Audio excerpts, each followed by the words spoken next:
Me texting you. Good evening. I call the meeting to order. Please rise as you're able for the Pledge of Allegiance. I pledge Allegiance to the flag of the United States of America, and to the republic for which it stands, one nation, under God, indivisible, with liberty and justice for all. Thank you. I'll call the Assistant Township Manager for Public Works to go through the meeting procedures and roll call. Thank you, Vice Chair Patterson, and thank you to the members of the board, staff, and the public for joining us this evening for the June 23rd Ferguson Township Board of Supervisors special meeting.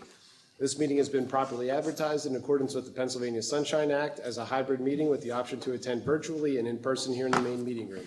If you were in attendance virtually using the WebEx platform and wish to speak on behalf of an agenda item, please say your name, municipality of residence, and the topic you wish to speak on when the chair calls on you. If you are attending in person with us in the main meeting room and wish to speak on behalf of an agenda item, please address the board at the podium and state your name, municipality of residence, and the topic you wish to speak on. Members of the public using the WebEx platform are asked to remain muted during the meeting to prevent any ambient noise from disrupting the meeting. If a member of the public is acknowledged by the chair, they may unmute their microphone for their question or comment. Secondly, board members are asked to indicate their name when motioning or seconding a motion so that the minutes may accurately reflect the action taken. Finally, a roll call of the Board of Supervisors will now be taken to ensure that all members can hear and interact using the WebEx meeting platform. Please indicate that you are here when your name is called. Mr. Thompson. Mr. Patterson. Present. Ms. Stevens. Here? Mr. Heller. Yes. Mr. White. Here. Vice Chair, you have a quorum. Thank you so much. We will, actually, I'll just do a couple of things. Number one, from a agenda perspective, any de minimis items to add from anyone? Go for it, Mr. White. I am blanking out. Apologies. A letter to Yes, the state. Yeah, the letter to the state regarding the local service tax. Okay. Letter of support regarding increasing it from, what was it? It was 52 to 154? Correct. Yes. 156 is an 156, optional, yeah. make it optional for, Yeah. okay, very good. Any objections to that? No. Okay, very good. So we'll add that before, before we go through CIP under new business. Anything else? I'll entertain a motion to approve the agenda with that addition. So moved. I'll second. It's been properly moved and seconded. Any discussion? Hearing none. All those in favor? Aye. Opposed? Motion carries. So we'll be adding a number one to talk about local service tax for about 30 seconds and then go into capital improvement plan. Okay, we will move on to public comment. Are there anyone online or in the room to talk about for any comment on anything not on the agenda today? Ma'am, please. It's actually not possibly on the agenda. Can I come up to? Anything related to capital improvement plan? Then yeah, we can wait till, we'll have some public comment during each section of the capital improvement plan. Okay, so maybe during the first part of the capital improvement plan, you can make all of your comments and then you can do whatever, I'm okay with that. Thank you so much. All right, so if there's no public comment, we'll move on to the next agenda item, which is approval of minutes. Any questions, comments, concerned on it? All right, I'll entertain a motion to approve the minutes from June 16. So moved. Second. It's been properly moved and seconded. Any discussion? Hearing none. All those in favor? Aye. Opposed? Motion carries. And on to new business. All right, so the new business, there was a request from an entity to provide a letter of support for the local service tax it's optional for townships to go from $1 a week to $3 a week for people that do not live here but work here. And so we wanted, I guess the thought is to maybe get board approval to do so. Any discussion on that? All right, Letter of support. that's it. That's it. Sounds good. All right, I'll entertain a motion to approve or to direct staff to approve that letter of support, or to move forward with that letter of support. Mr. Trevor, so moved. This is Patty, I'll second. It's been properly moved and seconded. Any discussion? Hearing none, all those in favor, do so by saying aye. Aye. Aye. Take care. Opposed? Motion carries. All right. Thanks, Take care sir. for it. Thank you. All right, now on to the matter of the day. The review of the Ferguson Township 2027 through 2031 capital improvement plan. I'll turn it over to the manager for the narrative. Thank you. So, start off, this year we added a citizen reader guide to the CIP so the residents can understand what the document is, how to read it, how it's organized, and what's the purpose of it. The board will see this year that the CIP costs have been, I believe, at least cut in half, essentially getting it down to the items the township must and should do. And be happy to turn it over to Todd Grady, the Director of Finance, who can run us through the remainder of the CIP, address the board, and direct questions to appropriate staff. And before you go, Mr. Grady, I just wanted to, just amongst the board, make sure we're okay with maybe procedures here. The thought was Mr. Grady would kind of run through each section. We'd kind of give some comments on each section, allow some public comment for each section, maybe 5 minutes max per person, and then go to the next section. Wanted to get any issues with that process. I'm good. The clarification, though, I'm prepared to only identify those items that I wanted to raise for future discussion. Is that how we're moving forward? We're not going to discuss each one, but rather just flag it tonight and then come back to it on Thursday? Or are we ready for discussion tonight about each? So my recommendation is looking at it department by department. If there's a question that we could answer, I would ask that maybe the supervisors could flag it and let us know what that concern is, and then allow staff to prepare to answer it tonight if it's an easy answer, and then gauging upon whether that affirms or alleviates your question or concern, we can either do it all tonight. So I would say, if we could hear what the question is, see how much information we have to give it back, and we can obviously answer it tonight, I'd prefer that way. But if we see it running late, or the questions involve staff coming back on Thursday and giving the board some additional information to help you make your decision, we can do it that way, so. But thank you, and I'm good with that.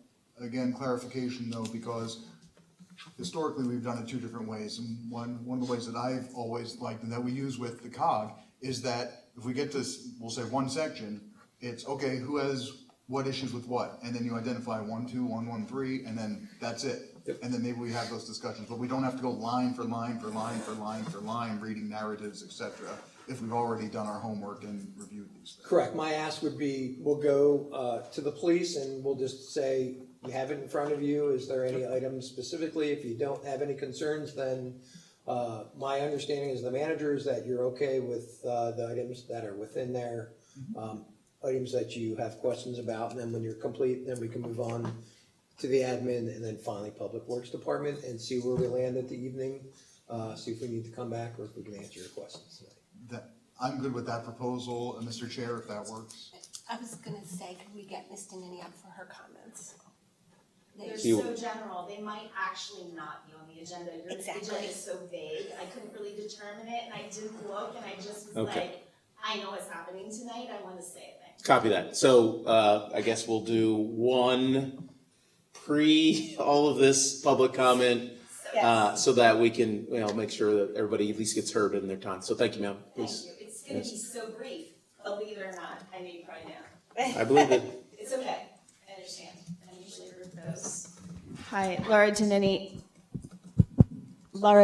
Ferguson Township. I live in Western Ferguson Township, and I'm here tonight. I know you're talking about the capital improvement program, and of particular interest of mine is the fire station build in Ferguson Township.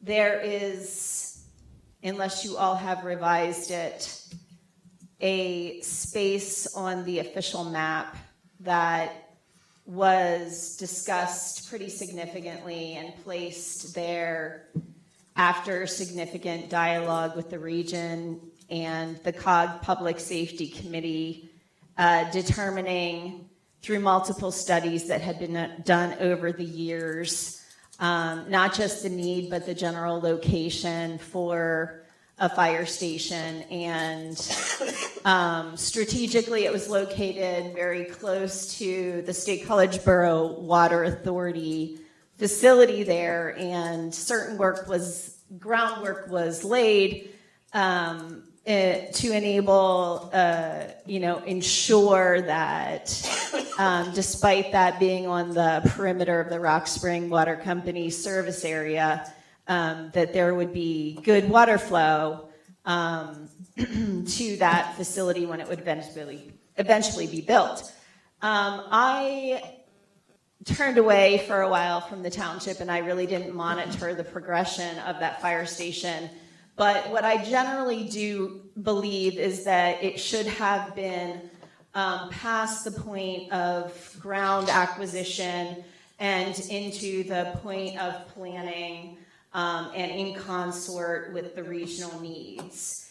And I don't think that's so, because I had a super brief exchange just before this meeting, and somehow I got the idea that it's not maybe even in that book, which is why I said, oh my goodness, it might not even be on the agenda. Perhaps I've erred. So that would be extraordinarily concerning. I said it was going to be brief, and look at me, I wasn't. Final moment, just to tie it all together.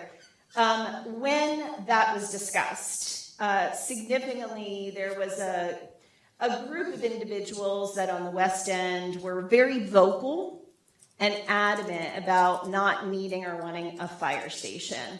And I understood that the crux of that argument was really that they were farmers that had ponds, that had alternative wells, they had alternative means of fighting fires. It wasn't really a concern. I'm here from one of the, I'm going to say 5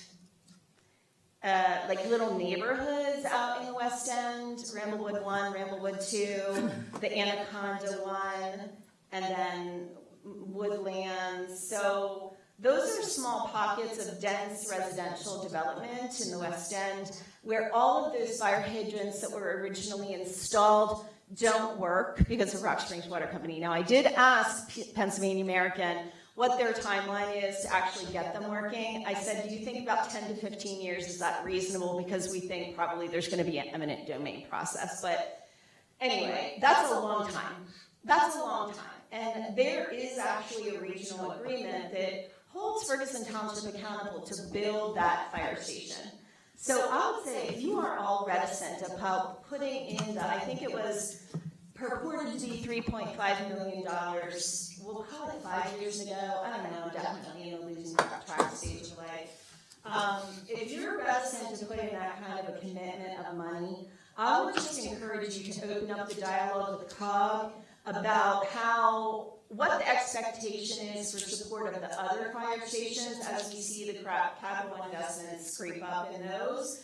And then, is there going to be a renegotiation of the agreement where they're going to help offset those costs in such an inflationary period? Well, certainly when they all built their stations, it was much less expensive than it is now. So thank you so much for allowing me that time. All right. Thank you. Have a good night. Yes, ma'am, you too. Anyone else for this pre-public comments period? All right, hearing none. Back to you, Mr. Grady. Thank you, Mr. Chair. Our next item is an overview of the municipal fund structure. I just wanted to quickly speak on the funding in there and why we have the general fund and we're using that to capture any of the grant funding. So if there's grant funding for a particular project, we put that in the general fund because that's where it's going to be spent out of. We have also the Capital Reserve Fund, Fund 30, which is used to cover the capital projects. We've historically, in the last several years, since I've been here at least, It's just transfer money out of the general fund to cover those capital projects. So going forward, we're going to create a schedule to create a sinking fund to cover the projects going forward.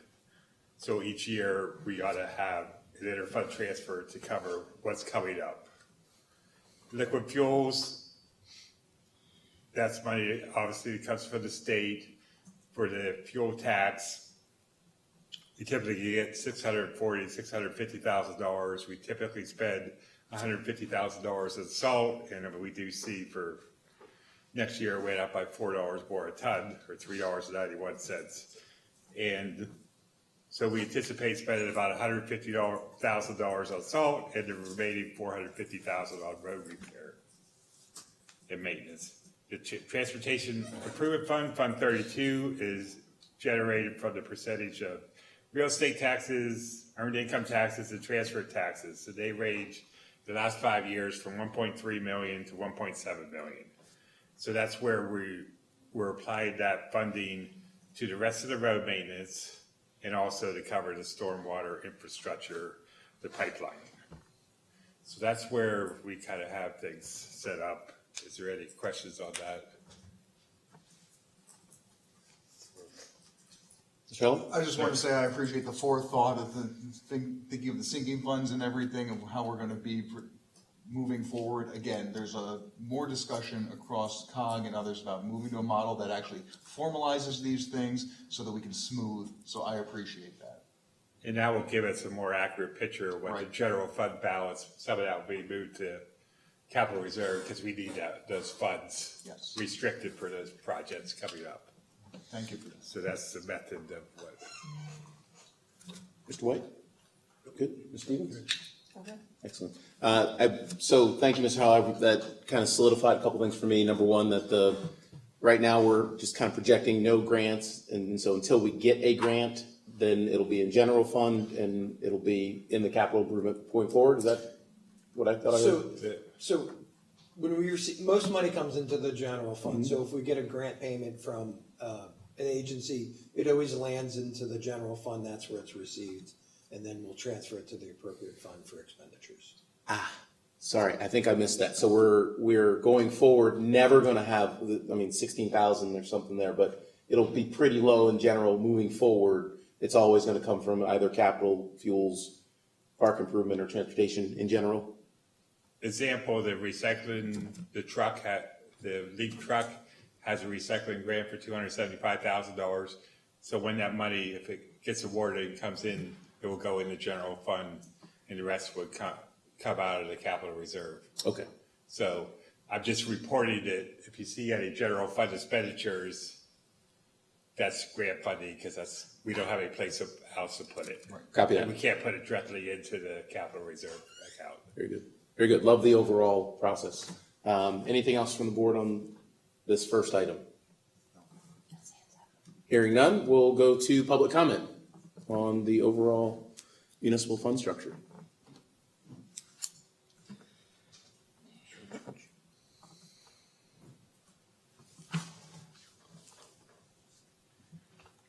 Bill Keogh, Ferguson Township. This is not a criticism of any one person that works for the staff or any specific person, but I was a little disappointed that nowhere in the CIP packet was I able to get an idea of potential projected income on the part of the township to pay for these numbers. I would have liked to have seen something that would give me an idea of whether the projected income for the township is going to be able to cover what we're talking about in terms of CIP or whether it isn't. It's one thing to approve or agree to capital improvements for next year, but without any tentative projections. Even last year's reality of what the income was, would have helped me to understand what the income potential is to cover capital expenditures. Thank you. I appreciate that. And let me acknowledge that that's my fault, that at the beginning of this meeting, I meant to say that this meeting is not about income. It's about capital projects, the needs of staff and the team to get the kind of operations of the township, the services township executed. So this is the first bite at the apple from a capital improvement program perspective. That bite in terms of where this marries with the income will be in September-October timeframe. So I just want to acknowledge, I apologize that I should have said that up front so that you wouldn't have to, be concerned that you didn't see it. There's a reason why, because we're not focused on that for this meeting. But I can understand that, looking at some numbers from the past, we could have done that, but, you've seen those numbers too. You've been here in the past where Mr. Grady's given us a good review of the numbers from 2025, but that would have required a little bit of digging, I understand. So, Mr. Allen. And if I can just maybe add some just a little bit, say to my words, we're not there yet, and then we become judge, jury, and executioner, looking at all of that here in October, saying, okay, the things that we just talked about in June, that's not going to work anymore. This is the income, this is it, we have to make adjustments. So for me, we're not there yet, but that is part of the process. Thank you. Thank you, sir. All right, we'll move on to the number 2, please. I'll give to the manager to. So again, the chief was tasked with forward-looking out 5 years of his capital expenditures. Again, these are just best practices when it comes to vehicle replacements, replacement of equipment, various systems that we use, including records management system. Again, this 5-year plan is showing a structure how the township hopefully is going to complete it, with the understanding that the capital improvement items you see for fiscal year 2027, you will be working on that with the operating budget. So if any Board of Supervisors have any particular questions or items that they either like to flag or maybe tell us their opinion about it, I'd be happy to hear, and then we can see whether that's just their stance or if they require some additional information to be able to make a rational decision. Thank you. Ms. Stevens. I think, are we starting with police? Yes. Okay. So my overall comment was, I understand that the best practices for industry standards for police cars is 5 years. I would like to see us push it out to 6. I also, about the one electric vehicle that I think was pushed to 3031 as a replacement, and said, electric vehicles, because they're so new, I'd like to see if we can even get longer life out of that one.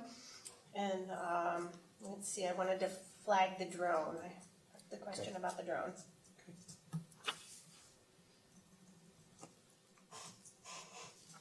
I would love to just, these seem pretty innocuous. You want to? Sure. Somebody answer And now? again, Chief, let me know if you want to hit it. But generally speaking, with the vehicle replacements, this is based upon the operation of police vehicles over the last 50 years.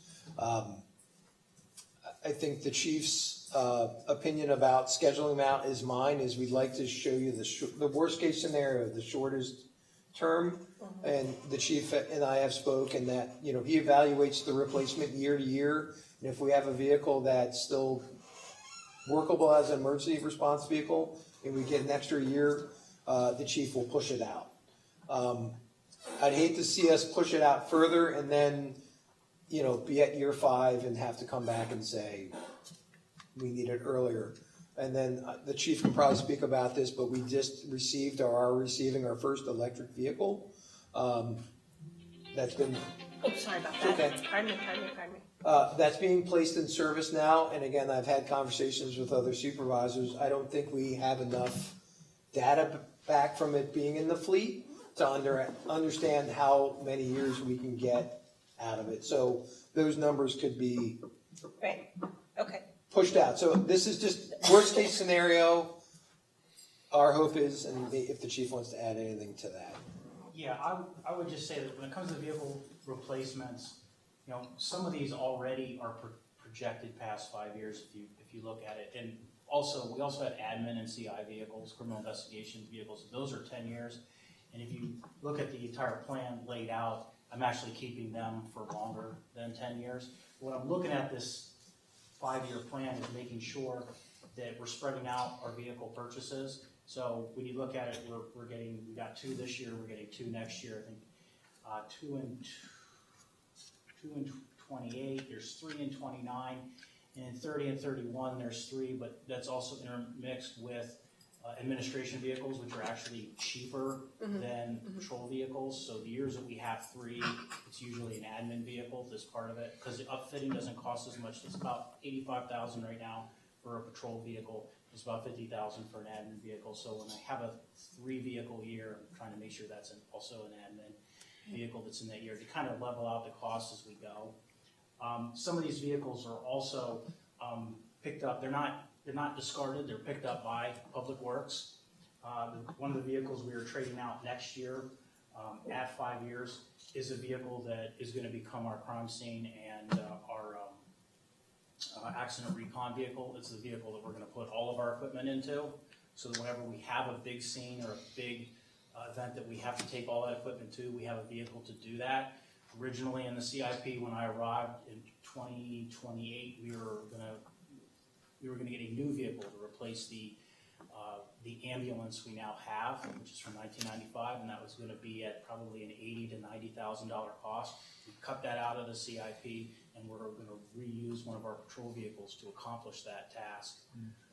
So those are the things we are doing to get more life out of them. But these are emergency response vehicles. They have to be dependable. They are driven rather roughly because of what they're needed to do. They're loaded down with an awful lot of equipment. I don't have a measurement on it, but there's an awful lot of vehicle engine hours that are on these vehicles because they idle a lot with the officers in them, you know what they do with all the equipment that they're running. So that's why that industry standard is around 5. I have no problem with pushing them a little bit if the vehicle is still very operable and we're not having maintenance issues with it. Right. Okay, great, thank you, I appreciate that. Mr. White. Oh, yeah, I was just gonna say, like, to our meeting last night. Exactly. Yeah. At the general forum, the CRCOG is, you know, we passed a policy regarding fleet vehicle replacement. It was, you know, you're starting there, and one of the things that was stressed was engine hours. And I think being able to, because when I look at the CIP, I'm seeing mileage. And, you know, it's a lot harder for people. Like, I actually did not understand the difference until somebody said it to me, the difference between city and highway miles. And like, yeah, this 75,000 miles that we have here is going to be a lot different than 75,000 miles on your own car because of those engine hours. So being able to have the engine hours there for us to make the decisions would be, I'd say, beneficial. It would lend a lot of credence to like, oh, you know, this is coming up on 5 years, but it has, I don't even know what a good estimate for engine hours would be, 100,000? I don't know. And yeah, that means a lot more than 75,000 miles. So yeah, I was just going to say, like, looking ahead, you know, as we're replacing these consistently, being able to find a way to quantify that would be, like I said, beneficial to us as policymakers, to be able to say, yeah, okay, this vehicle does need to be replaced. So, yeah. Mr. Eller. If I could maybe just take the earlier conversation about patrol vehicles and swapping them out just to understand that a little bit more. So Matt's theme this year is all about smoothing. I'm just going to say it that way so we all kind of know where I'm coming from. Because of the RMS expenditures this year, the $98,000, looks like we might take a little bit of a bigger hit. So I would ask us to reconsider or think about the 2 patrol vehicles, the FT11, the FT5. Which of those vehicles is going to be the one that is reused in another capacity? My understanding is FT5. FT5. So I would propose then that we keep FT5 in the CIP, but strike FT11 and move it to next year. The only thing that I would suggest I do want to discuss, you're bringing the RMS system purchase into this. Yeah, the one-time. Yeah, and so, I might need to explain this RMS purchase a little bit for you. So not to get off topic, but when I put this in the CIP, I did an absolute worst case scenario, because this RMS system was purchased by the borough. We're part of the consortium that is approving this purchase and going to be, we helped make this purchase. Okay, I wasn't with Ferguson at the time, but Ferguson helped make this purchase. They had a seat at the table. The borough obtained a PCCD grant of $1.1 million to purchase this RMS system. We are running, the consortium is running out of time to get it implemented. There are certain implementation points that we have to meet because the grant is running out, and the grant's running out in September. So I felt compelled to make sure that if this RMS system runs past time, which I've been a part of several of these, they often do. Okay. I felt compelled to make sure that we had the money in next year's CIP to pay for our share that we may need to pay. So the system is under grant. We have been moving at warp speed to try to get the system implemented, and it, for lack of a better term, flipping the switch, going live, and final acceptance. The goal is for that to actually happen in this year. In this year's CIP, there is $65,000. I have no idea where that number came from, but there is $65,000 in the CIP for this year for the RMS purchase. What I'm getting at is try to give you the kind of understanding is that I put $98,000 in there. If we made zero, the borough was able to make zero more payments toward the implementation of this process. Since this process has continued, and since I did the CIP, by my calculations and information provided me by Roger Dunlap, who's the assistant manager in the borough, who's in charge of this this purchase, we were already down to only $55,000 in regards to purchase of our RMS system. We could be down to as little as next year, just the maintenance fees, if everything goes right, of $27,000. What I did was give you, for the CIP, the worst case scenario. Best case scenario could be $27,000.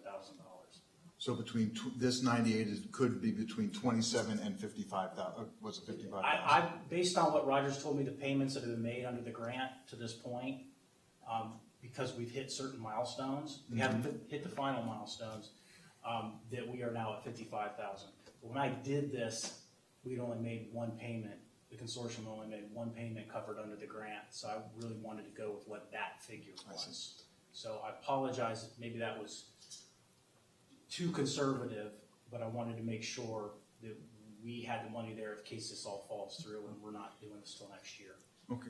Bottom line is, budget season, we may see a different number, but this is kind of worst case. You will absolutely see a different number, and in fact, I'm pretty confident right now, based on the information I have, it's already 55,000, so it's already come down to 40,000. Thank you. And, Yeah. and I just want to make sure you had the information when we're talking about trading things in and out, that this is, it's kind of the good news, but I want to make sure you guys have worst case scenarios so that we can do our part if we have to. I can operate in that model, so I appreciate the extra information, and thank you. Mr. Ovinsky. So I was just gonna say, if I may, my recommendation to the board is do not push that off. Keep it in, and then when we get into the actual budget season, the chief will have hard numbers, and then if you wish to, I'd hate to see you cut it now, and then we could have purchased it. I agree. Okay. Thank you. And then Ms. Stevens, you had the drone, so did you have a specific question on it that you wanted to kind of talk through, or? I just wanted to talk about the drone and the need for it because I seem to recall that we have a drone already that's tethered to a police car. Yeah. So operationally, that drone really hasn't worked out well for us.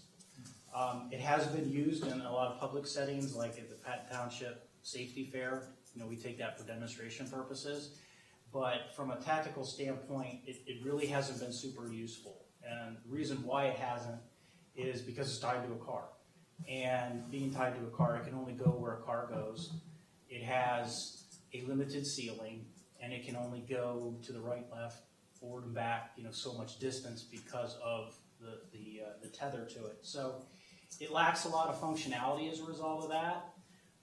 What I'm interested in having a drone for, what the area agencies have drones for, has to do with search and rescue, missing persons. We do have a very rural area here. People do get lost on the mountain up here. And I want to have the ability to be able to do a search without, to go places where a car can't go.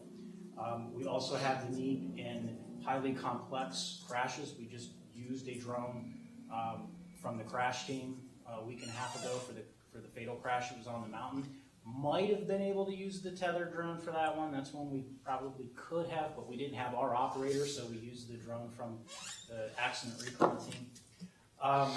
We also have had a couple operations where very high-risk warrants were served and drones have been used, and you can't use a tethered drone for that. So I certainly want to use it for those circumstances.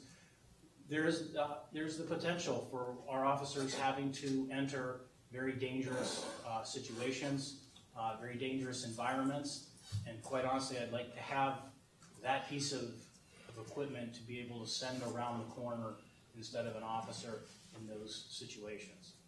And we have had to do that in tactical situations this year. I understand we have a drone, I get it, it just hasn't been something that's worked out super well for us. It takes more training, it's a little more costly, it takes more training because we have to be FAA approved and all those kinds of things. But I think, if we get someone lost out in these fields tonight, I can send a drone out there, and with the capabilities that they have, we can potentially find them a lot easier with the thermal imaging and things like that.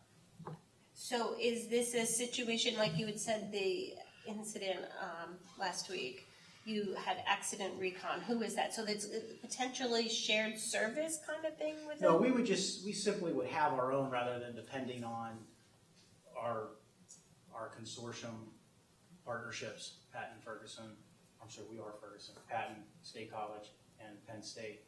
They all have drones, so we've had, what I'm saying is we've had to lean on them a little bit to get those services when we've had a need. And being a good partner, I want to make sure that we have those things that we can offer when they don't have them, or they don't have an operator or one available to be able to use, as well as be able to deploy our own when we need one. Okay. Sir? Yeah, I'll say it. I'm not in favor of this. I would be in favor of striking this. I understand the reason behind it.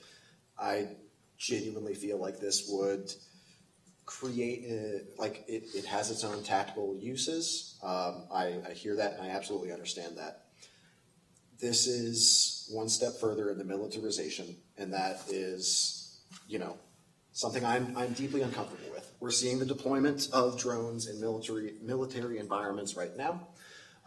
So there is an image issue, there is a perception issue, and I'll also say it, a lot of people are already feel unsafe interacting with police officers. And this is not anything against the police officers here. There are a lot of people with their own traumatic experiences, and this would not help that. So in my mind, I see a balance. The if, and then we'll say will. And this will make people feel deeply uncomfortable, and it could help out in certain use cases. So you do have to weigh those. And in my mind, I will go with what we know for certain, which is that this will make people feel deeply uncomfortable, and also it's a minor expenditure. And to the point of smoothing it out, worst case, if this RMS system, which it doesn't look like this RMS system is actually going to go over, but it helps us get a little bit of wiggle room.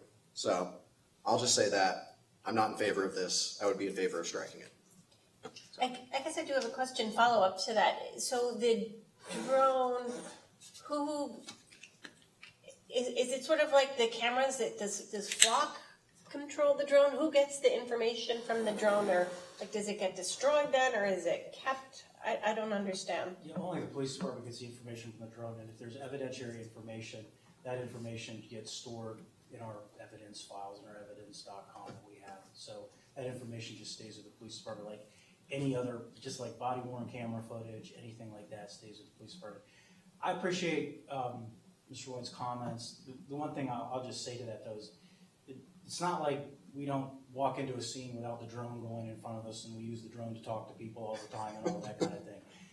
These are very extreme circumstances when an item like this is going to be used. It's not going to be used as a substitute for a police officer, you know, using it to you know, scare individuals or anything like that. If we're sending a drone into a structure, there's a reason. It's because there's an individual in there that's, we believe, to be armed and dangerous, that kind of thing. And, you know, I'm not concerned how they feel about seeing a drone when they're armed and dangerous. So, I mean, I just want to put that in perspective, that it's not something we're going to be using all the time. Is there a drone policy? Yes, we currently, Ferguson Township already has a drone policy because we're in certain operations with the tactical team and the accident reconstruction team, we have that, we have to adhere to that policy even though we're using it in those areas as well as the fact that we have the tethered drone, so we have a policy built for that. I think I was on cold medicine that night. We put it in place after we got the tethered drone. Yeah, We said, I think that I'm not against if we get a drone that has more capabilities than that tethered drone, revisiting the policy to make sure that that policy covers every drone. But I feel good at the policy that I've reviewed that was already in place before I got here, and knowing that we are, like I said, in certain teams using that drone or using another department's drone for our purposes, because I can't invite the tactical response team to come help us serve a warrant and say, well, you can't use that. If they feel, the operators feel that they need to have that for their safety, and even the safety of the people involved, they're going to use that drone. White. Yeah, I actually just have a quick question, and I do want to reiterate, like this, what I'm saying is not like a knock against the police force here, it's just, you know, the public's perception.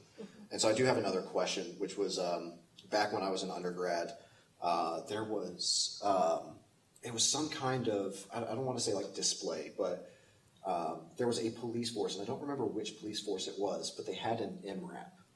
And it was on campus. It was like it was like a showcase, like showcasing, you know, whatever.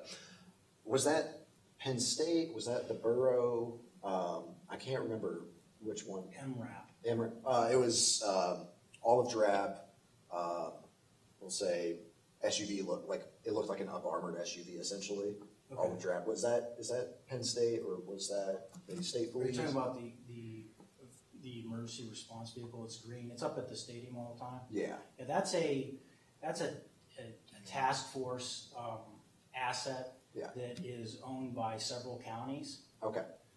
And yet we have some ownership over that or a capability with that. The tactical response team uses it.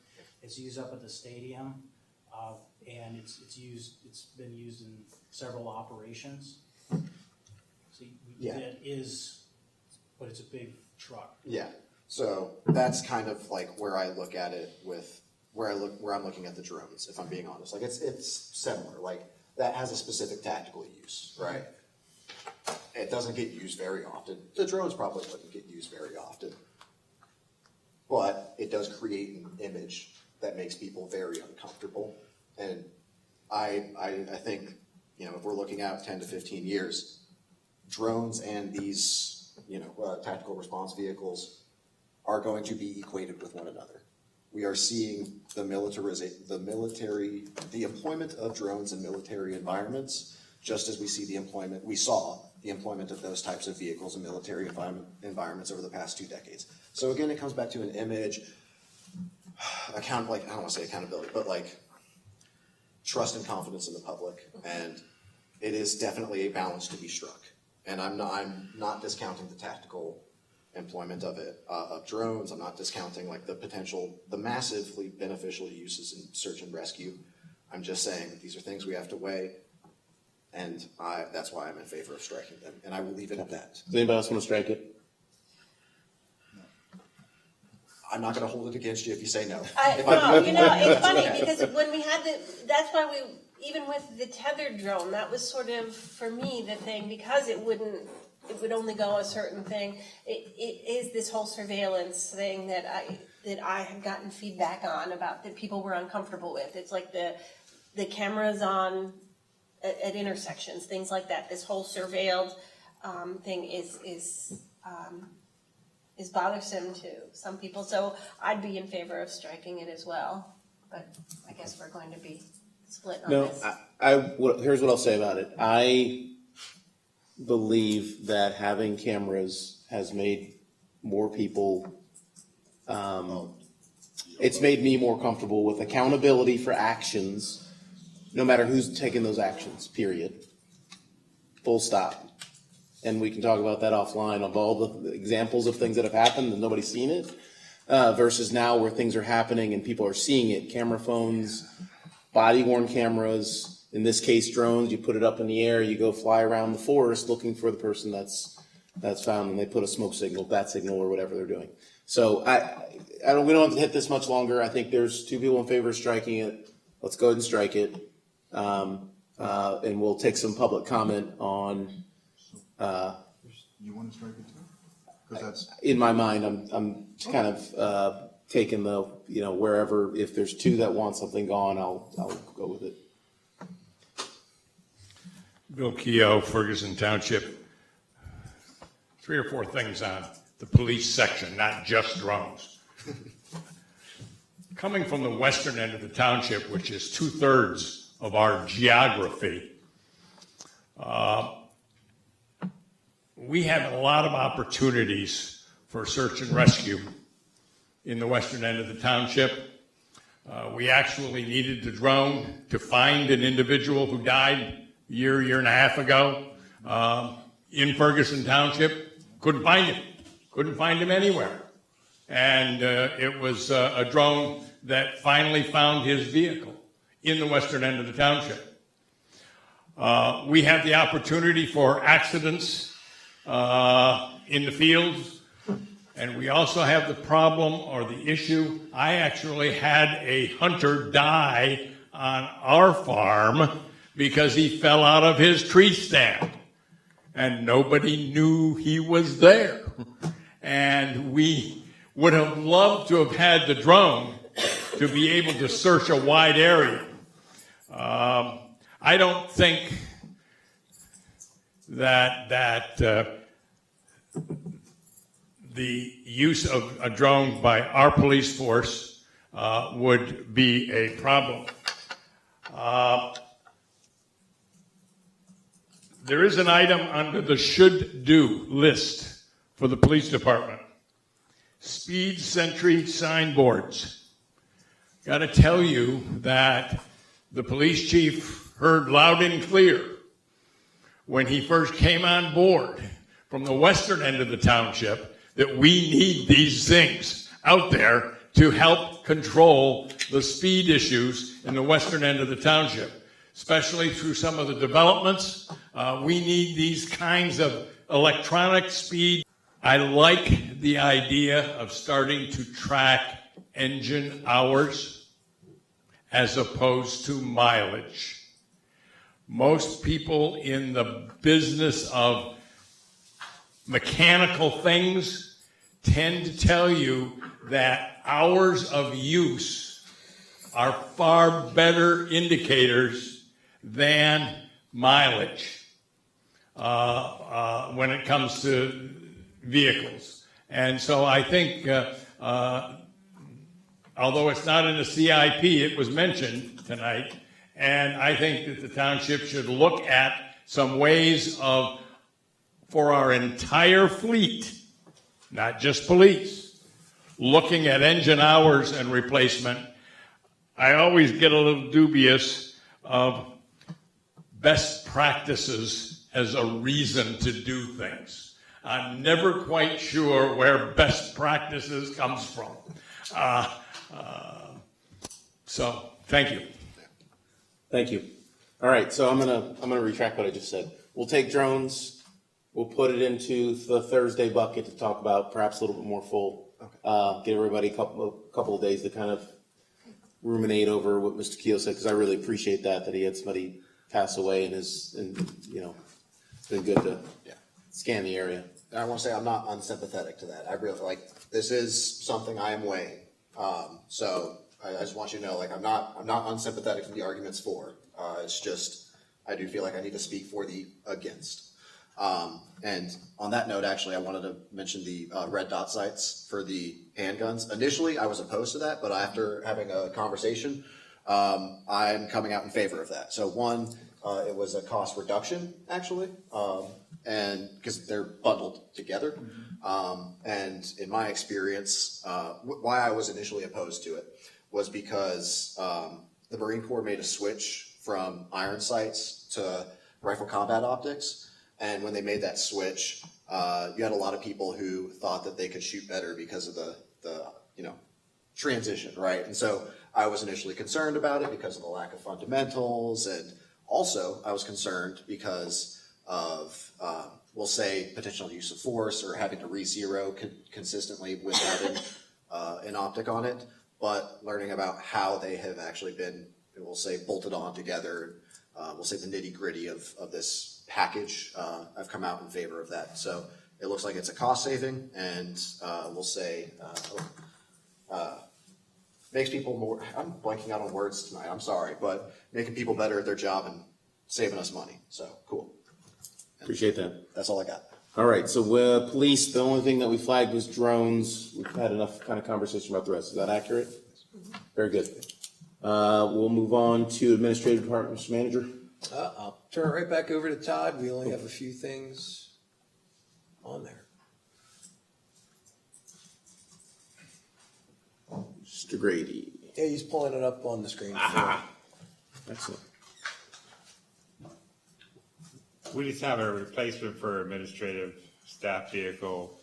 We had sold 3 vehicles last summer that were, for this summer, this spring, that with some of the engineering staff left, we had some older vehicles that we disposed of, and this is just to have a newer vehicle so we don't need to go to Harrisburg. And our newest vehicle for staff is a 2017. It's a 5 vehicle, but also at some point it needs to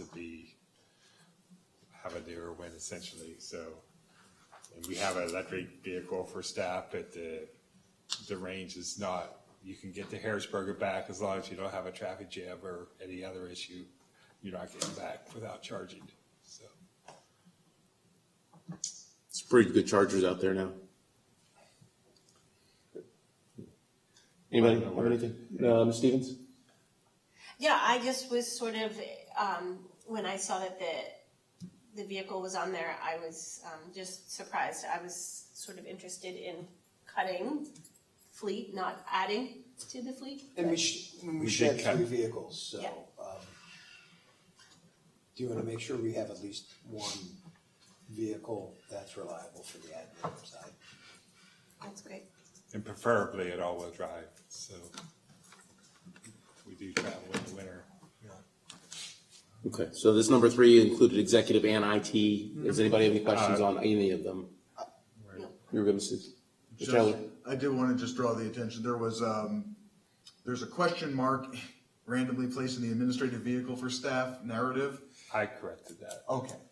It was It was pointed on my out to me, PDF. yes. It was, I don't know. So noted. So thank you. I was like, fuel? Question mark? I don't know. What are we questioning? Maybe it doesn't need fuel. They're in a couple places. I think it's just The way it renders. I found a few before, so I missed that one. So. we're just making sure you were reading what you had, so we left those. It was a like that. carrot that we put in there to see if you're really paying I attention. like that. I like that. Mr. White? But thank you for addressing that. So, my comments are on IT, and maybe flagging these for more in-depth discussion on Thursday might be warranted. So our IT tech is on vacation this week. So what I would say, again, I guess I should generally say it, every year, while we have a solid 5-year CIP, every year is gonna be different. So, I'd ask if you have any concerns about fiscal year 27 purchases. To Mr. White's point, I think there's a larger conversation I am having with our IT department about cloud-based versus on-site storage, and he has not, our IT professional has not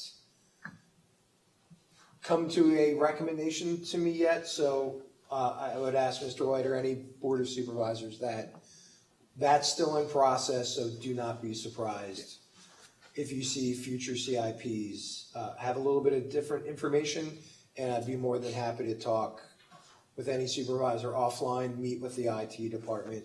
I know we have some IT professionals that we'd love to hear from. Yeah. So, I was just trying to sell you something. Okay, yes, I'll put myself out there for discussions, or if there's anything I can help support, because I've been with organizations that have transitioned and asked those questions. Yeah, just maybe some answers that were not clear. and my position is more on the economic side of it, and so, talking about like reading the document, on page 38, when we're talking about, it was a computer server backup, there's a quote in there: "The cost of egress fees through other web hosting services are comparable to each other." And that's because we're operating in a, we'll say, oligopolistic or monopolistic environment where there's only a few there's only a few cloud service providers. And so they do have price making capacity. So I would be more in favor of, in the future, looking at economic analysis of, cloud versus on-site, and seeing, and also like a long-term, And we are outlook. considering that. So again, I think we started looking at cloud-based. We have moved some items to cloud-based, some items we have to. There's no longer,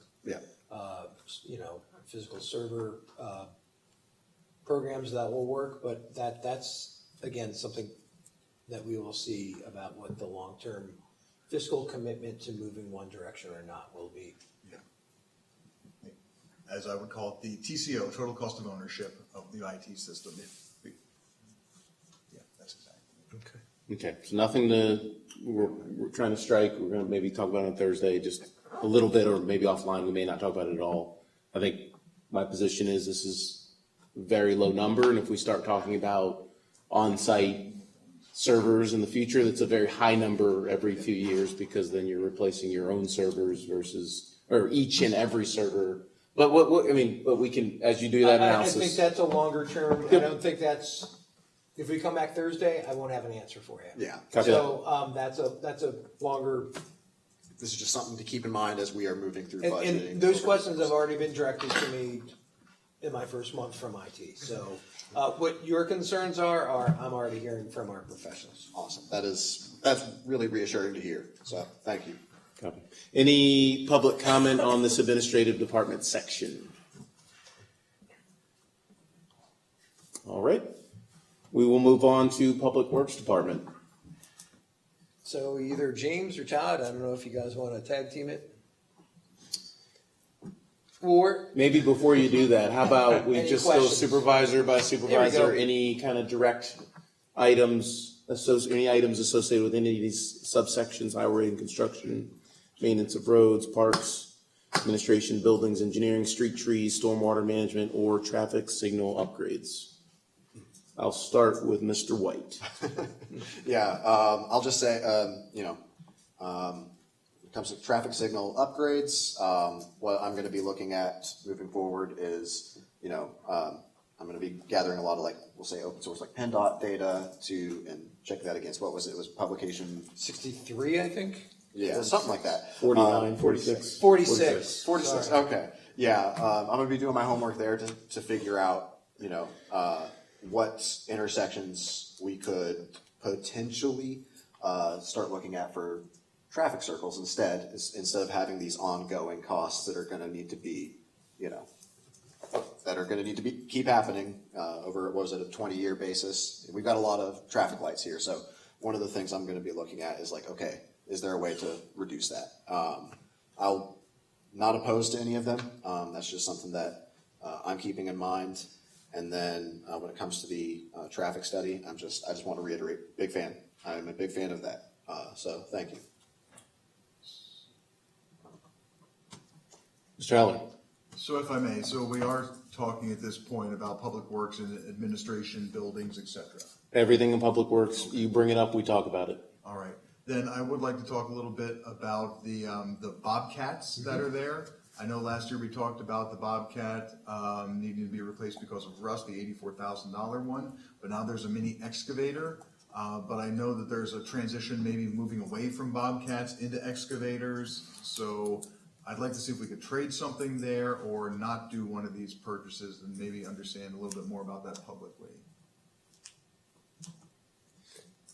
So, right, there are two items, two Bobcat items. One is the Toolcat and one is the mini excavator. The Toolcat has been in need of replacement for the last 2 years. It's probably, if not the most used piece of equipment, one of the most used pieces of equipment. We have multiple attachments for it. We use it pretty much every day to do multiple jobs. One of the big things that it gets used for in the winter is plowing shared use paths. So that's probably its primary winter use, but during the rest of the year, it gets used in a variety of ways almost every day. The mini excavator, we do have a backhoe. The mini excavator is an item that it's a lot safer in terms of, there's a comment in the item itself noting that how we can eliminate some traffic issues, staying in one lane. There's advantages that way. It's also the preferred method of the public works crew in terms of performing some of their operations. So it was requested to add that item in. In terms of delivering service, it does eliminate a couple of hazards and it increases a couple of efficiencies for the road crew itself. The Toolcat, I think, is primarily we can't limp it along much longer. We recently had an expenditure of $1,600 to do a repair on it. It's well past where it should be. It needs to be replaced as soon as possible. The mini excavator is an alternative to some of the equipment we've been using. It's a preferred alternative, but it's not necessarily, it's not something that we have currently. So that would be a new item that would allow us to do some work in a different manner. But you said you were going to not replace the backhoe, which is due for replacement. Correct. This would replace that, and then instead of selling the backhoe, that would just become a backup piece of equipment. Correct. The backhoe is a 2001, so it's 25 years old. Yeah, so rather than replacing with a new backhoe, we would have the mini excavator. But it is different than an item that we have had before. Okay. And let me just bring this all together here. The trailer sewer jetter, the thing that's right after this. If you had to choose between an excavator and a sewer jetter, it's difficult to say because they're very different. Yeah, they are very different. The sewer jetter is, with the purchase of the camera truck and the sewer camera equipment, the jetter definitely is a component that goes hand in hand with that. That would improve that operation. It allows us to clean the sewer lines, to perform those inspections, do the camera and cleaning in-house, and pre-lining as well. So there's probably a bigger immediate overall savings to the township in terms of, or an impact in the savings to the township by having that in-house. But, you know, the mini excavator would allow some work to be done in a different way.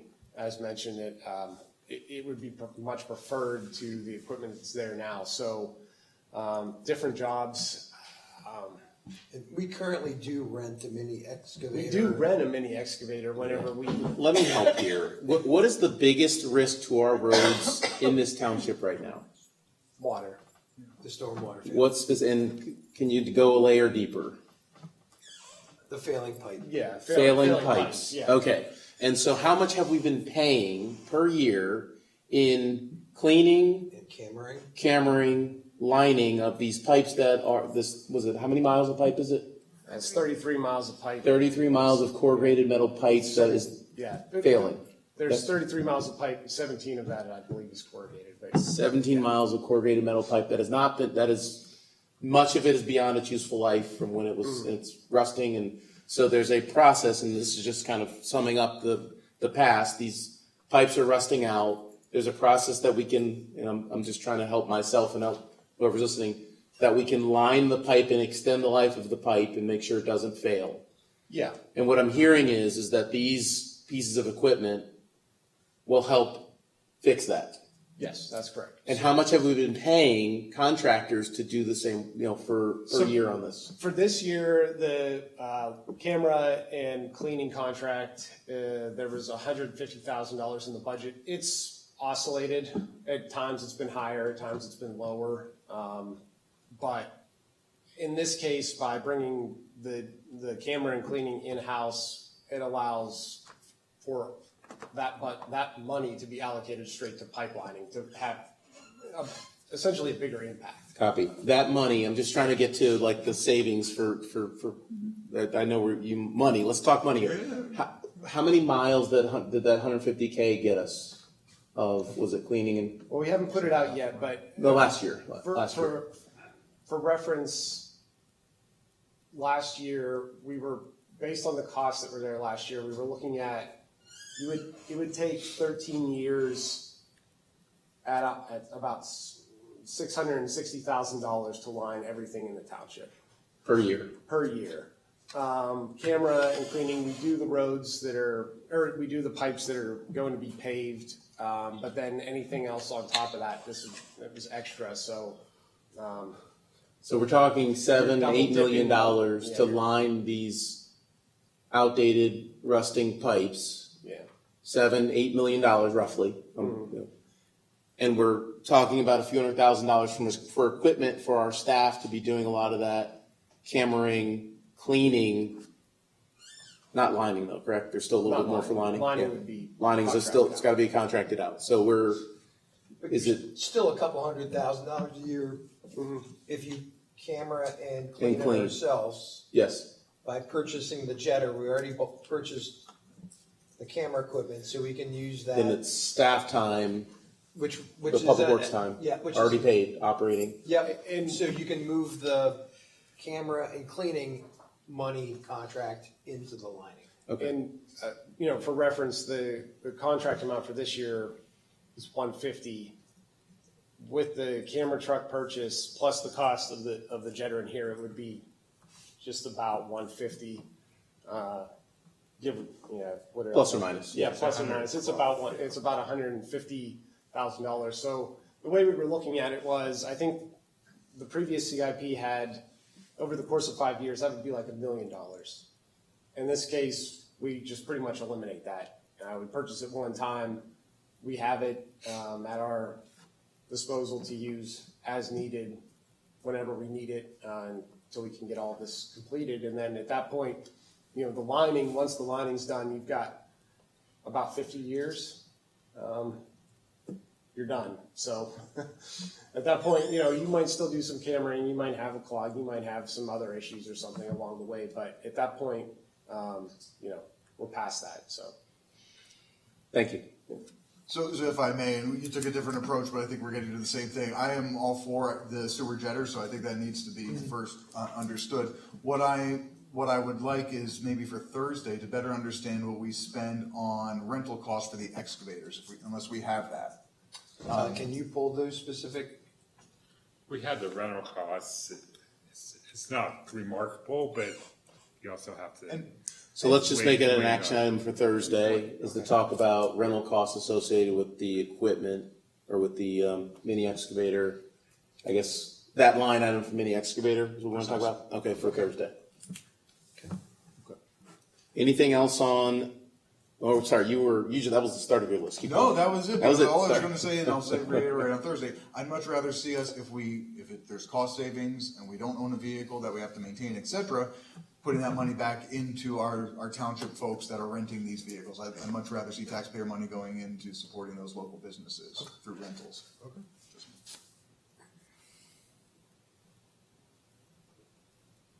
Stevens? Nothing. Oh, about the traffic study. Is that required? Is that like, you have to have it every X number of years?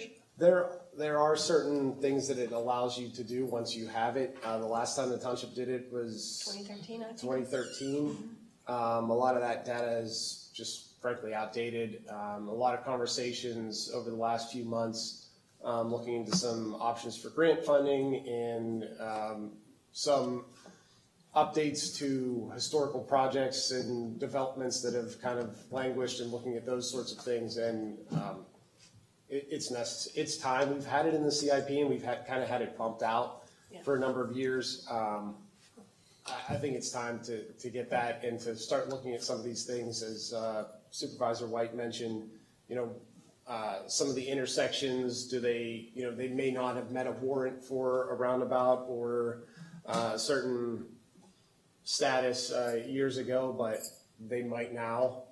I know there's a number of developments throughout the region that have impacted traffic and will have impacts going forward. So especially, one of the biggest things I think for the township is that a lot of our data and our information really is hemmed into the growth boundary. Beyond the growth boundary, it's kind of been assumed that the growth boundary will always be, the iron curtain, so to speak. But one day, if it's not, I would like to know what the impacts are, where the impacts are, where we need to be thinking about things down the road. So it's pretty critical that we get a good lay of the land of where we're at in 2026 and moving forward to understand kind of what the traffic concerns are, potential projects that we need to be planning for. Okay. All right. Thank you. Yep.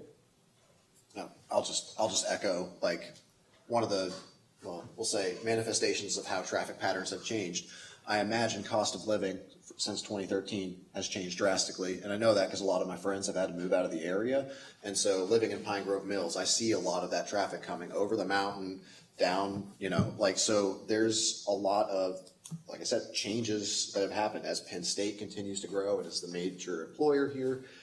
Where are the roads that are going to be seeing that, increase in traffic? So that's why I'm in favor of this traffic study, is because there's so many ways. You change one little thing and traffic, like reverberations throughout the entire area as far as traffic is concerned. So, getting we'll say update 13 years later is going to be very, very important. And I will say there's a few things I forgot that I still have comment on, if that's okay. Go for it. Okay. On page 127, generator emergency 100 kilowatt admin building. I just want to say this is the best sentence I've ever seen in a document. The generator was installed in 1999 for Y2K. So that's funny to me because at the time I was 5 years old. But I also think that it's great that we have this kind of institutional knowledge. Like somebody was able to put that in here, like, this is why we had this generator. And I don't know, I just wanted to point that out and say that I really, really appreciated that. Whoever put that in there, it was, I don't know, it was good for me to read. And then as far as moving on to more boring things, the zero-turn mower replacement. I saw in there that we had operating hours, so I'd be very curious about how that came, how we know that for that. Yeah, so some of the equipment has that, has a counter built into that. Okay. If we have it. We also have, the board may recall that last year there was an allocation of funds for a system that has I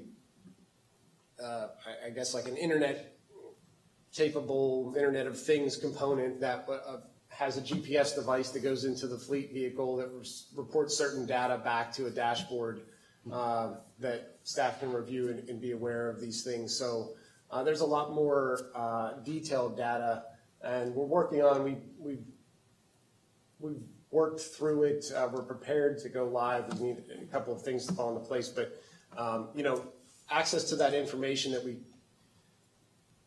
may have been able to get before, but not easily. It would have required a significant time investment to try to track all this down.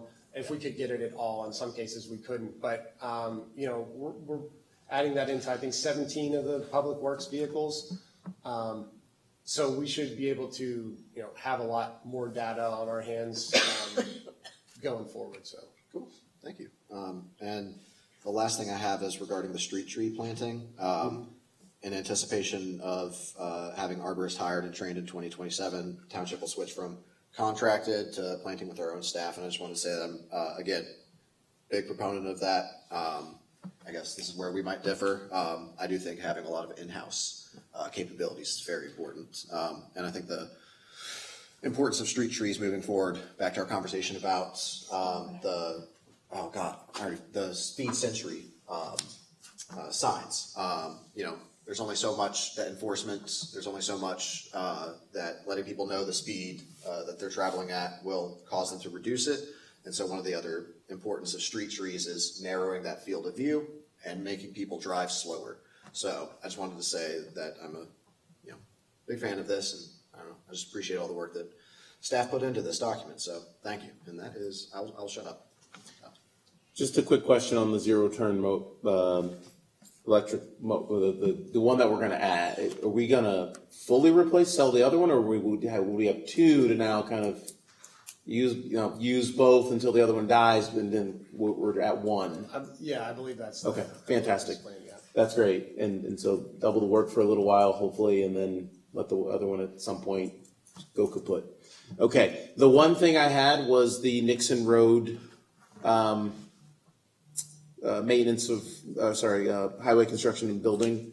That's probably a Thursday conversation, but I guess my understanding is we want to kind of redo the road and put a light.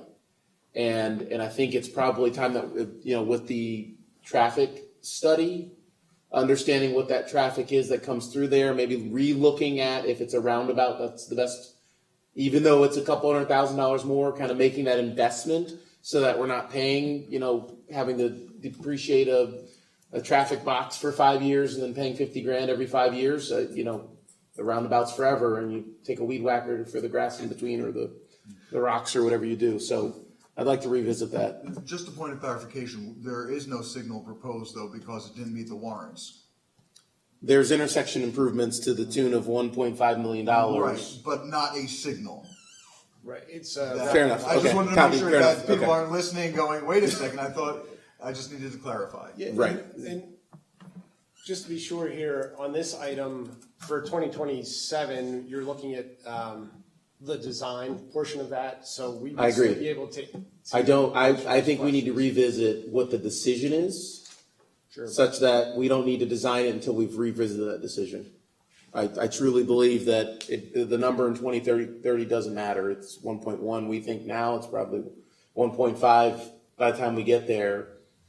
But are the current improvements that were put before, there were 3 options put before the community and before the board. That board decided on the light.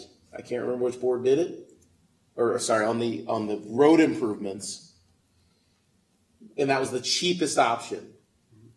So, but was that the cost of ownership of that option, the best option? And I'd like to revisit that conversation before we plow $300,000 into the design for that option. Sure. Thursday conversation. I still had more in this area, so I'm never ready. Sorry, I thought you had a whole list. I thought you got through it. Sorry, keep going. No. This is when we talk about the solar panel installation too, right? Sure, Okay. it's all Just over the making sure books. it's all Yes, in sir. there. So I'd like to see a little bit more about this because bottom line, my big question is, when do we see the return on the investment? And where I'm coming from is historically we saw with the solar power purchase agreement, a 15-year return would maybe be $75,000 if we switched a majority of our electric over to that. This comes with a much higher price tag. So I'm not against it. I am for solar, but I need to understand when we see the return. And what's muddling me a little bit is the roof repairs required the roof repairs. Because I don't know, are those roof repairs required because we want to put solar on it? Sure. Or they're just required separately? Are they mutually exclusive or not? So a couple of things, I can answer both of those questions for you tonight. So we had a roof condition assessment done before this, I believe last fall, that had some recommendations on it. There were roof replacements and roof repairs that were going to be in the CIP regardless, whether or not solar was chosen by the board. They needed to happen, and those items are in here. There's obviously building 3 was done within the last couple of years, but then building 2 has a repair coming that I believe the number that's in the CIP is actually fairly conservative for the repair that is necessary. Obviously, the salt shed roof was one of those things. We have a repair for the admin building, which is not being proposed for solar at this time, but there is a repair that will extend the life of this. And then there are eventually there will be a larger discussion about the admin building roof. But those were all known entities without solar that was going to need to happen. There are questions if you put solar in. For instance, there was a comment that building 4 and the materials on the roof, that there might be it might be beneficial to add a coating to it, that you get a better reflectivity into the solar panels. What we did was in the project costs here, because $880 was the number from Infinity that was proposed as sort of like this worst case scenario with all the taxes if it was a commercial building that was being installed with solar panels. We bumped it to a flat, basically to 1 million, and that would give an allowance, about $120,000 allowance for if there are any additional upgrades that need to be done to support any of the solar panels or any repairs that need to be done to the roof that are outside of the scope of what we had anticipated with our roof condition assessment.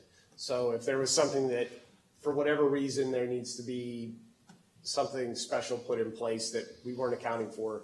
Obviously, we have contingency built into that $880,000, but just knowing that there's always a possibility that something is unknown, that was factored into that for the roofs. On the question of the savings for the solar power purchase agreement versus the return on investment for this particular project.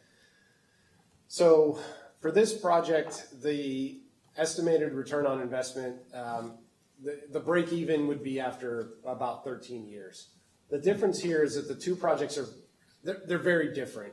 The solar power purchase agreement, I would say, I think I would use an analogy of something like, you need energy, you want to buy energy, you've got to buy it to power your building, and basically the solar power purchasing agreement is saying, I'll sell you that energy and I'll give you a good rate for 15 years as long as you get that energy from me.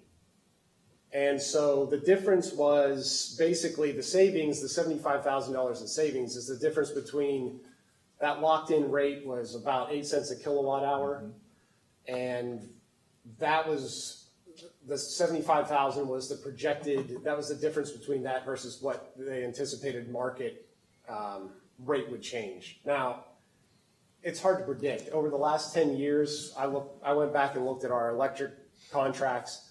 We'd seen as low as 4 cents a kilowatt hour. We'd seen as high as 11 cents a kilowatt hour. It depends. Those contracts were for 30, usually the longest I've seen is like 36 months. In that case, the SPPA was saying, we'll give you 8 for 15 years. What's different about what we're doing here at Ferguson Township is, in this case, it's sort of the parable of like, I'll teach you to fish and you'll eat forever. We're spending the money to install the solar panels, but the offset of those solar panels, that's offsetting about 85% of our energy costs. Those energy costs go to zero. The savings from that is what is going to pay off the infrastructure. After 13 years, it's a break even, and then those savings essentially come back to the township into our coffers and to be done with however the board wants to move forward with it. So it is a very different scenario. We have to, in the first scenario, we have to purchase energy no matter what. We're purchasing it. It doesn't matter what source it's coming from. We're trying to get the best rate we can. In this case, we're investing in the infrastructure to generate our own energy, essentially eliminating that cost so we don't have to purchase it. And then eventually you break even on that cost, you pay it off, and it'll be about 13 years. So. Yeah. So that answers all the questions. 13 years with break-even point on what I would say is the $500,000 investment likely, because of subtracting out the grants, et cetera, that are afforded to us. Yeah, and I even think That's I don't based wanna- on 800,000. yeah, I don't want to speak for sure because I don't have it up in front of me, but I believe that break even was on the $880,000. So that's before the tax credits. So it would be much faster, presuming that, and that's including like that 880. When we say worst case scenario, like that was built and priced out as if this was a commercial entity that was buying this, and you were going to have to pay sales tax. And there are some other credit opportunities that get mixed into these things as well for local municipalities. So the cost is going to be lower. The credits are going to reduce that cost by about $350,000 down to about $550,000 total, but it's still probably even a little bit lower than that. So that break even is truly a worst case, like longest scenario. I think that was a wonderful explanation, helping me understand that. Thank you. I have no concerns with leaving that in, understanding that the ROI, worst case scenario, is 13 years. Okay. Anything else on your list, sir?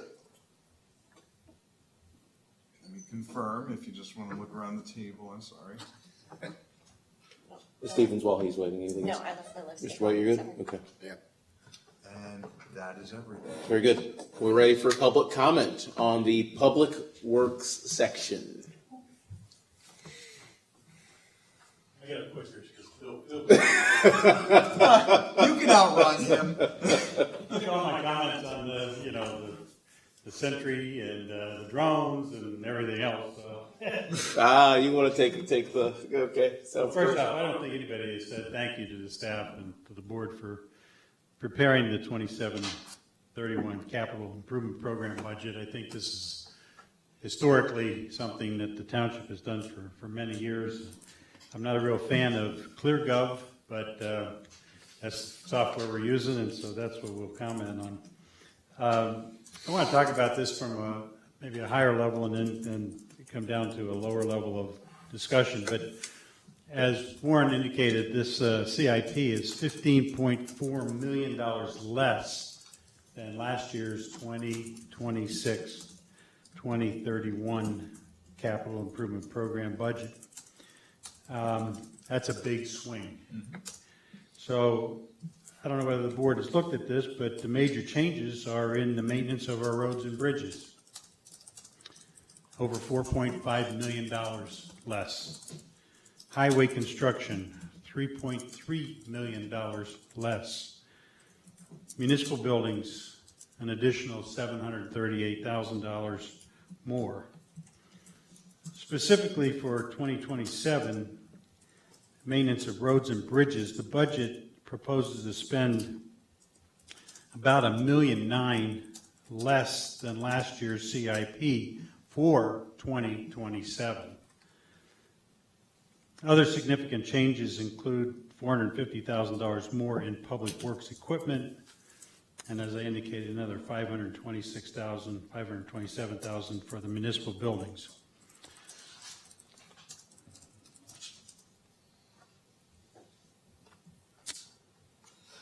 The budget shows a $1 million placeholder for an allocation for roads and bridges. And for me, this is just a placeholder. The board really has no idea at this point in time what you're going to spend $1 million on.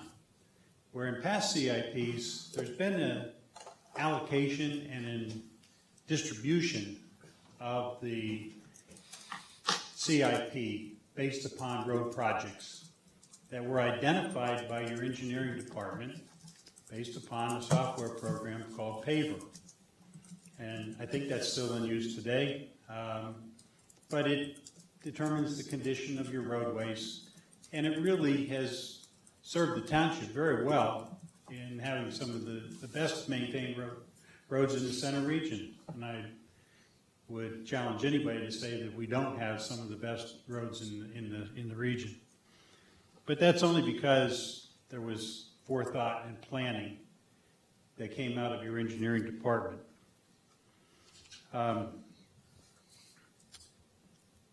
As far as the Transportation Improvement Fund, historically that has been set up as a dedicated township dollar fund, as you heard earlier, for road maintenance. What's happening now is that we're collecting the tax dollars for that, but we're not really returning those tax dollars to those road projects. The board has a policy, I believe, that once the fund hits a $2 million cap, the money that was put in there for roads and bridges, it comes back into the general fund and can be used for any other purpose. So it's not really what the fund was intended to do. It was intended to provide a sustained revenue source for ongoing projects that are into the future, not just next year, but into the future.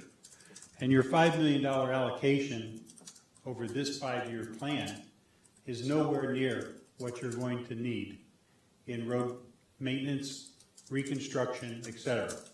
I would venture to say that when the Western Inner Loop, Blue Course Drive, needs to be repaved, that $1 million is going to look like a drop in the bucket. So there's no planning ahead that I can see in this CIP anyway for that type of large expenditure.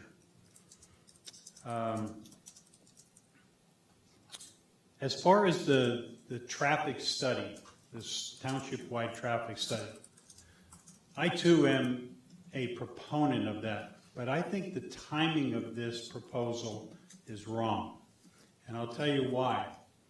You're in the middle of a comprehensive plan at the center region. You just had a future land use map meeting. That mapping, the comprehensive plan, everything may change the dynamics of development in the entire region. If that does, you spending money on what is happening today is a waste of money. So I would suggest that that's a great idea. I think I'm very much in favor of it, but I think the timing of it needs to be adjusted to meet the comprehensive planning process that the region is currently in. And I think that if you do that, I think that the transportation plan then will yield some information that is based upon how we see the region developing in the future versus what's happening today. So those are my thoughts and comments on roads and streets. Appreciate the opportunity. Thank you. Thanks. Did you take all of your notes? No. I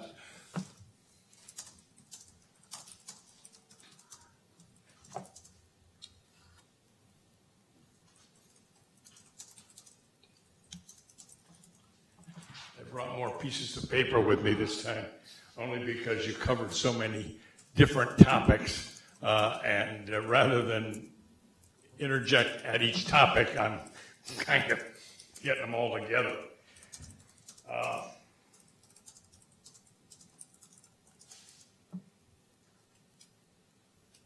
Let's start with the stormwater infrastructure equipment, the camera and the jet.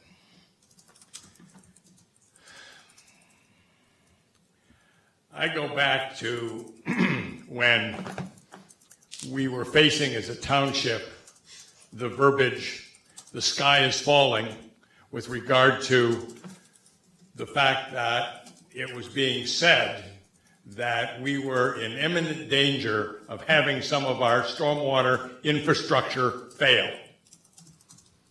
Among those discussions came the stormwater fee during that whole process.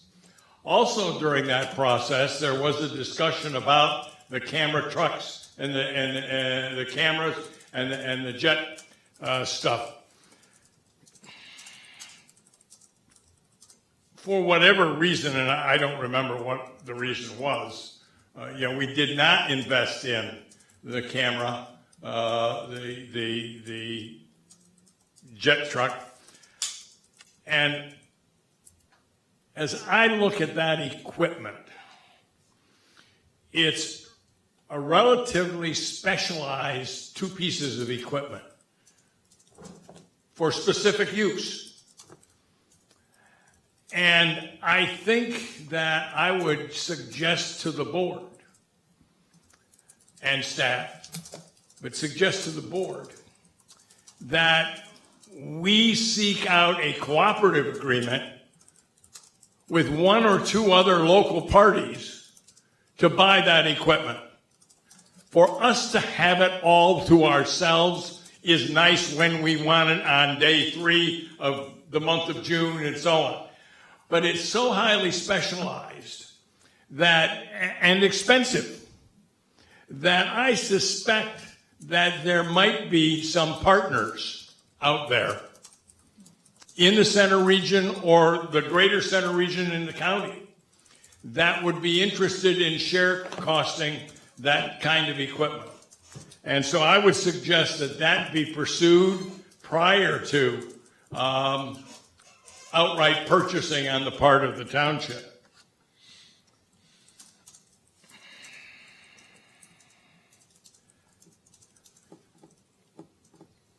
The township-wide traffic study, I think Mark is on point there.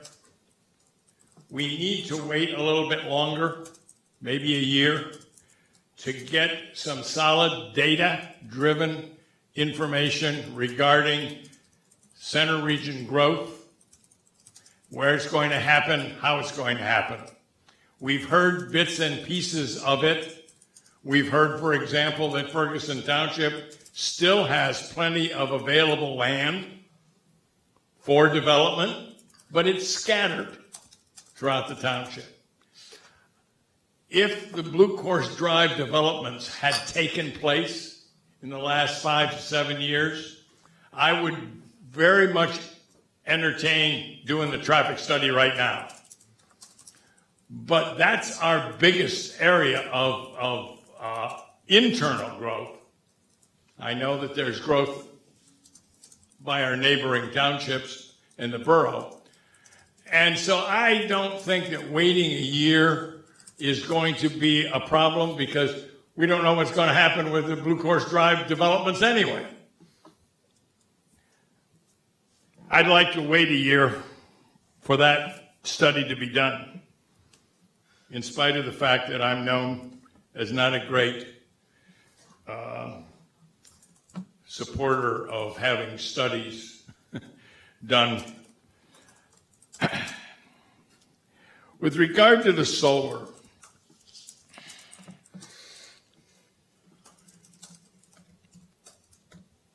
when I saw it pop up as an expenditure in 2027, it never showed up in any CIP, I don't believe, prior. It did? How much? Was that the $25,000? I apologize. I know that. Yeah, that's insignificant. If we spend that 800,000 or 500,000, both numbers get thrown around, in 2027, what don't we spend money on? In other words, what gets cut in terms of the taxpayer and maintaining a level tax environment in the township? I would much rather like to see a strong 3-year commitment to installing solar with 2027 allocating $250,000, with 2028 allocating $250,000, 2029 allocating $250,000, and having the money already allocated out of the budget over a period of time, and in 2029 doing the installation with, if there are more costs, either borrowing the money or budgeting the money in addition. But I do not, I just don't feel that we're financially ready to spend that kind of money in our 2027 budget.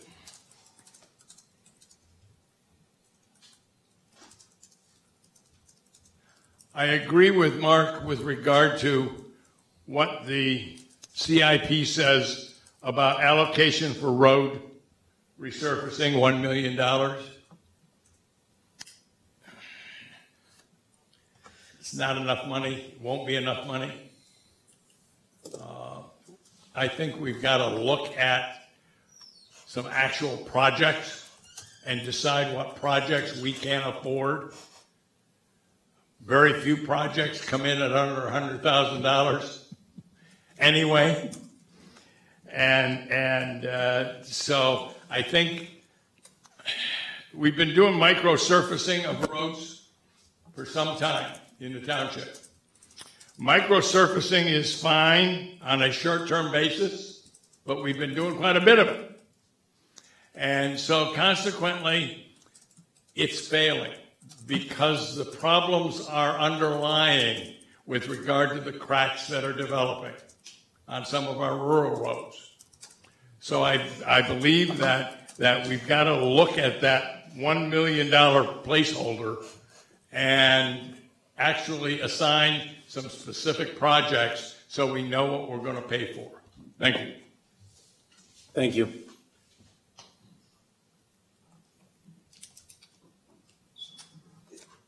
So Mr. to Elwood. recap, what items are we bringing forward to talk about on Thursday? I just want to confirm, after hearing from Mr. Kunkel and Mr. Keough, which items? So what I have heard is the mini excavator and Nixon Road Nixon Road. And I will just mention and drone and the drone. and So- the IT. IT, yeah.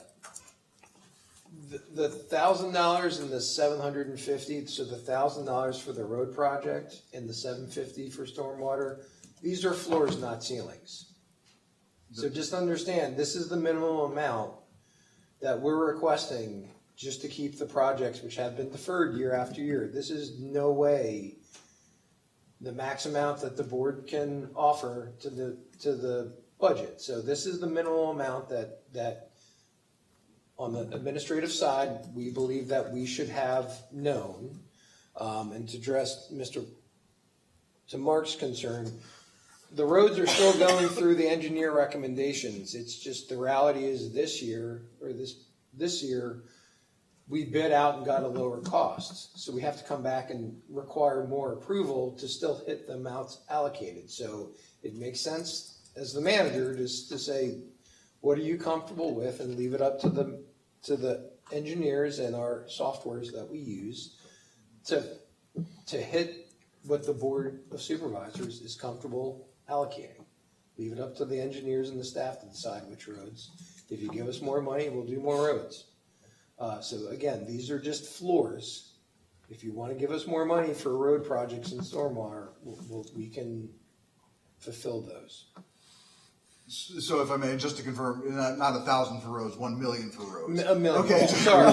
So $1 million for roads, Thank you, sir. 750. So Yeah. you can give us more. We can, we contract that we bid those out. So this year, I believe, according to James, when we bid early, we did all the roads the board previously approved and still had money left over. So we have to come back and ask to do additional roads.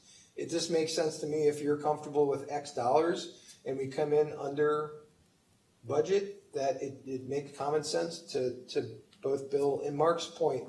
There's always roads to be done, and the township's under no illusion that $1 million a year is gonna do it, but this is just the base. If we have a lean year and the board does not wanna give us more, this is the minimum we're asking for every year. If come budget season you wanna double it, we'll happily take it. I'll add too, I think it's important to note here that the way that we came up with the numbers was through what actual revenue the township receives. Between liquid fuels and the allocation, which the board can set by resolution, can change if you would, and Mark is very well correct, $1 million, you're going to need probably more than $1 million, but $1 million is what we get with the allocation that we have currently via the TIF allocation. So the board can change that if it wishes to increase the funding available for road maintenance or decrease it if that's the direction it goes. But, for reference, I looked back at the 2023 CIP and, it's a different way of thinking about it, but the 2023 CIP had projecting 25, 26, and 27, 110,000 for paving, 118,000 paving, and 126,000 for paving. But the allocation from the TIF was 13.6 million over 5 years, which is not even remotely realistic in terms of the revenue that we're going to receive. So the approach this year was to take the average income revenue into the TIF, which on average has been 1.3 million. It's gone up. It's been higher in some years. But on average, it's been about 1.3 million. And the allocation that we get from liquid fuels, subtract out our salt, road salt that we purchase, and what we're left over with is 1.75 million, 1 million allocated to road projects, and 750,000 allocated to pipelining. So it's a rational and reality-based approach to this is what we can afford. Certainly, if the board believes that we should invest more in that, then from a policy standpoint, the answer is to adjust the TIF allocation via resolution, and that's really all you have to do. But as the manager mentioned, this year, one of the things that was not so much a factor in the scores previously and in determining what the roads were was what is that price? What is the cost? We were basing it on the budget. Here's what we had budgeted, and here's what paver is returning for what roads we should do. I've seen it where if you reduce the budget, paver tells you can do more roads. So I don't really know what that meant, but it wasn't really considering here's the actual cost when we get that bid package back, right? We don't know that. So in this case, I think having the flexibility to get as much done and generate as much value we can with a single dollar. And this year, it just so happens that we got a better deal on paving. Next year, we might get the price might be worse, and we might need to pivot and say maybe we need to look into what we can get from micro because it's cheaper. I don't know what that'll look like, but I think in terms of picking the years or picking the roads each year, I mean, it is a reduction of the 5-year outlay. That definitely is true, but year over year, you know, 1 year we were spending, I think this year originally the budgeted amount was $380,000 for paving, but next year we were projecting almost $3 million in paving. So,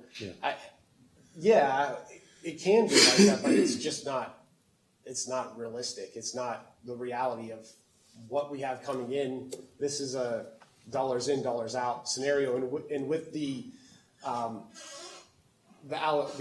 fund balance policy that was put in place, yes, the point of the TIF is to have money for some of these projects, but if the money is going to be scraped to go back into the general fund, and we know we have paving that needs to be done, we know we have pipelining, these are basic infrastructure concerns that need to be taken care of one way or another. So basically, the philosophy here is, yeah, it's $1 million. We're taking a bigger bite out of deferred maintenance each year over 5 years. It is less than what was put out there before, but what was put out there before was unrealistic. It wasn't based in any sort of actual dollars and cents reality. Yeah, and I really thank you for that, Mr. Progar. And one question just hit me. Of those 17 miles of corrugated pipe, are they under like all infrastructure, like houses and businesses and roads? Well, the township has, yeah. It's under roads. It's under the roads. Yeah, Okay, yeah. very good. So the roads that go to houses and businesses. So it's all the township should be kind of helping out with that cost. Okay. You're exactly right. I think 2 years ago, 3 years ago, we had some concerns about our fiscal health. Mm-hmm. And we went into a super austere posture, right? 300,000, kick that, and then it's 3 million the next year. So we did a lot of deferred. So I appreciate we've got a bucket of 1 million. We can see that we've got a little bit. We can smooth it out, and we can get as much as we can with what we got. And I think that's a great approach. And so let's, during budget season, kind of dig a little deeper as we're going there. So I think from a CIP perspective, we've got some thoughts here, some things to think about. One thing we can't think about is solar. I think it won't go 3 years. This deal that we have right now isn't available in 3 years. It's a right now, and the only reason that's because there's a federal bill passed in February of 2020. What year is this? 2026. 5 it was passed? February 2025 that expired the credit. So this deal does not exist. And I'm absolutely not willing to give up this deal to spend $300,000 extra in 3 years. Absolutely not. That's just my opinion. But I just want it to be clear, that solar deal does not exist in 3 years. And I can appreciate, maybe we can dig a little deeper to understand the kind of, do we have enough information in the future land use map discussions to feed to that study, and would it still be applicable? Would we pay additional $5,000 for some updated models? And that plan for Thursday? That plan will take some time to complete. Mm-hmm. I have no doubt that the comprehensive plan will be already updated by the time we get it into the weeds. Okay, thank you for that. And This is the traffic study. for the traffic study, I switched over. And I just want to confirm, because I wanted to ask thoughts on this approach. I could say, hey, do you think we can look at getting anybody else interested in going in on that jetting piece of equipment? But that's not a Thursday answer. I could see the traffic study even not being a Thursday answer. So is this something that maybe we just put a pin in and bring it back at budget season? Well, again, so part of this thought of purchasing the equipment is renting it out to other municipalities. So that thought had already occurred. If we own it, we can also rent it to our partners. And quite honestly, the cost of the camera truck, we're always going to need the camera. We're always going to need to clean. The reality is a lot of the specialized equipment retains its value.